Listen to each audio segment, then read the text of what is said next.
खूब शीघ्र भांगीजिब बीजेडी विजुंको नारे हेब नुआ दल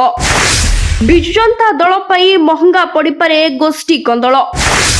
वरिष्ठ राजनेता अमर शतपथी देले बड़ संकेत विजु प्रेमी और बीजेडी नेता माने बारंबार एकाठी मेली आरंभ कले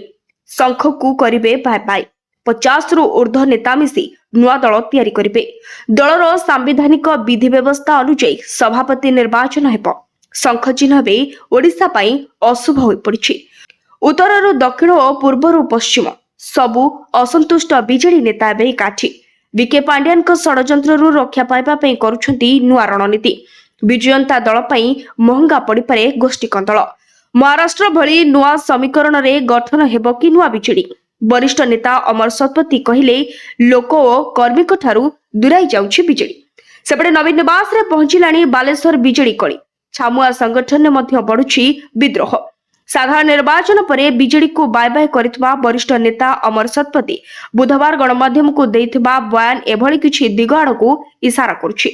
अमर को बयान वर्तमान रो बीजेडी जनता और कर्मी ठारू दूराई जाइछि बीजेडी लोक ही गठन करिवे नुआ बीजेडी किछि दिन तळे अमर को गड़रे एकाठी होइथिले पूर्वतन बीजेडी नेता परसोन पारसाणी प्रभा त्रिपाठी रवि पाणी सौम्यरंजन पटनायक प्रमुख पुरुखा नेता एभली बैठक नुआ दल गठन नहीं आवास देउथबा बेले गतकाली भास्कर राव और लालबिहारी हिमरिका बीजेडी छाड़ी विजु स्वाभिमान मंच गठन करबा घटना एथिरे बड़ खराब जगाउछि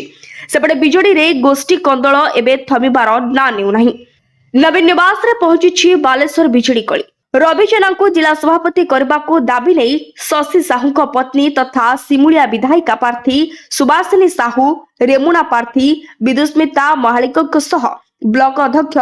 जिला परिषद सभापति पौराध्यक्ष प्रमुख नवीन निवास जाइथिले भी नवीन को भेटी न परिबारु प्रताप जेना को भेटिथिले तेबे प्रताप को बयान बालेश्वर बीजेडी रे कोनोसी फाटो नाही नवीन बाबू फेरिले समस्त मिसी आलोचना करबे बीजेडी रे मिछ सन्यासी पांड्यान को मामलाती को नहीं असंतोष बढ़िबार लागिछि देवाशीष सामंतराय खोलाखोली मुह खोलिथिबा बेले राजा स्वाई बद्री पात्र अशोक पंडा भूपिंदर सिंह प्रफुल्ल मल्लिक अरुण साहू श्रीमय मिश्र मारिछंती तेरछापाण